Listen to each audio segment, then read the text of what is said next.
नमस्कार, स्वागत है आप सभी का टोटल न्यूज में। आपके साथ मैं हूं रंजना अंकित द्विवेदी। नए साल का इंतजार अब खत्म होने वाला है। आज ही आप इस 2025 की विदाई हो रही है और इसी कड़ी में मंदिरों में भक्तों की भीड़ उमड़ी हुई है। हर कोई ऊपर वाले को शुक्रिया अदा कर रहा है कि जो इस साल में उनके लिए जो अच्छा हुआ है उसके लिए शुक्रिया अदा कर रहा है, प्रार्थना कर रहा है अपने आने वाले नए साल की खुशियों के लिए। इसी कड़ी में एडवाइजरी भी मंदिर प्रशासन की तरफ से जारी हुई है कि बहुत ज़्यादा भीड़ ना बढ़ाएं। वहीं नए साल के जश्न में भी लोग डूबे हुए हैं। कनॉट प्लेस की बात करें, जिसे दिल्ली एनसीआर का दिल भी कहा जाता है, भीड़ उमड़ी हुई है। रेस्टोरेंट बार के लिए नए नियम जारी हुए हैं। वो नियम क्या है वो भी आपको विस्तार से बताएंगे। वहीं अयोध्या की बात करें तो अयोध्या की दूसरी वर्षगांठ, जिसको लेकर उत्साह चरम पर है, एक भव्य समारोह का भी आयोजन किया गया है, जिसका नेतृत्व खुद मुख्यमंत्री योगी आदित्यनाथ और रक्षा मंत्री राजनाथ सिंह करेंगे। खबरें और भी है, लेकिन शुरुआत बड़ी जानकारी के साथ करते हैं। दिल्ली एनसीआर में प्रदूषण और कोहरे का डबल अटैक देखने को मिल रहा है। वायु प्रदूषण में कोई सुधार नहीं हो रहा है। दिल्ली का औसतन AQI 383 दर्ज किया गया है। कई इलाकों में 400 के पार ये आंकड़ा है। लगातार बढ़ते वायु प्रदूषण से जनता की मुश्किलें काफी ज्यादा बढ़ रही हैं। वहीं कोहरा जो है वो भी मुश्किलें बढ़ा रहा है। सड़कों पर वाहन रेंगते हुए नजर आ रहे हैं।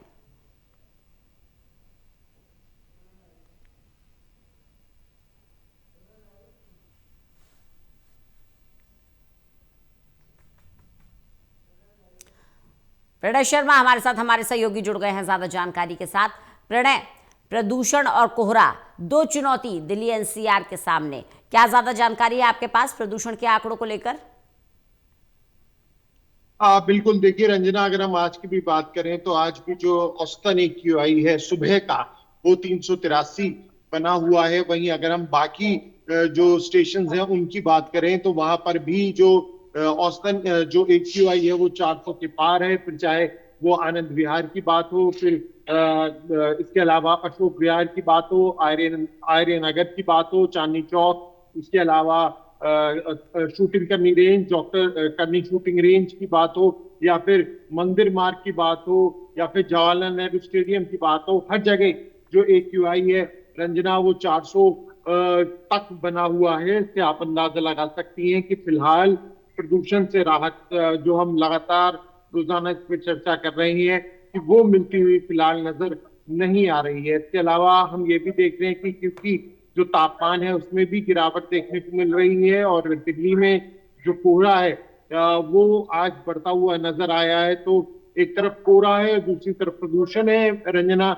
और आप ये देखिए कि जैसे जैसे दिन बढ़ता जाता है रंजना, एक दिल्ली जो है वो एक गैस चैम्बर में तब्दील हो जाती है। चारों तरफ जो स्मॉग की चादर है उसकी एक मोटी परत जो है वो दिल्ली में छा जाती है, जिसकी वजह से लोगों को सांस लेने में भी काफी ज्यादा कठिनाई का जो सामना है वो करना पड़ता है।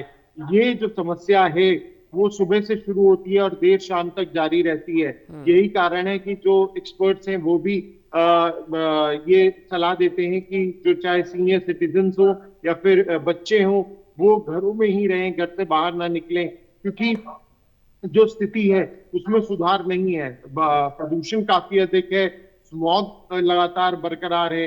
ऐसे में जो प्रदूषण के कारण जो परेशानियां हैं, सांस लेने में कठिनाई हो, गले में परेशानी हो, या फिर आंखों में जलन हो, इससे जो लोग हैं उन्हें सामना करना पड़ता है। और यही कारण है कि डॉक्टर्स का कहना है कि बहुत ज्यादा जरूरी हो तभी अपने घरों से बाहर निकलें।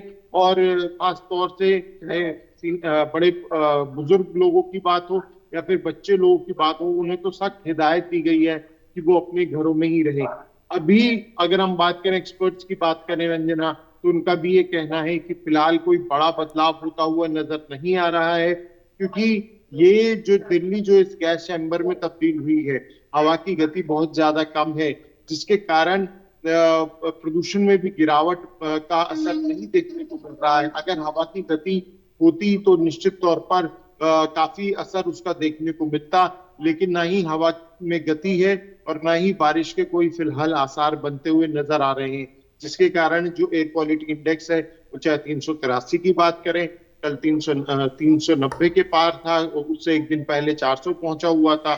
तो यही जो उतार चढ़ाव का सिलसिला है वो देखने को मिल रहा है। हालांकि कोई बहुत बड़ी गिरावट प्रदूषण की अगर हम बात करें तो उसमें देखने को नहीं मिल रही है। जी प्रणय, मौसम विभाग का क्या कहना है, ये जो स्थिति है फॉग की और स्मोक की, ये कब तक किसी तरह से बनी रहेगी?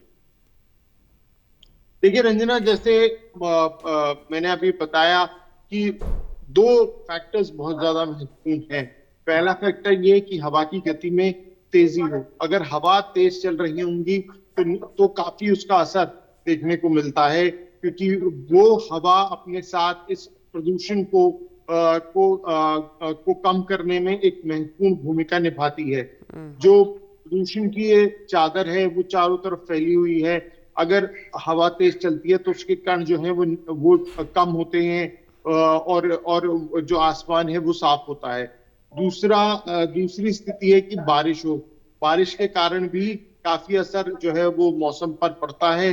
प्रदूषण में कमी आती है, PM2.5 और PM10 के जो लेवल्स हैं वो गिरते हैं। लेकिन अभी ये दोनों ही स्थिति नजर नहीं आ रही है। वहीं सर्दियों में तापमान घटता है, ऐसे में जो समस्याएं हैं वो और भी अधिक बढ़ जाती हैं। यही वजह है कि बार बार जो एक्सपर्ट्स हैं वो कहते हैं कि दिल्ली एक गैस चैम्बर में तब्दील हो गई है।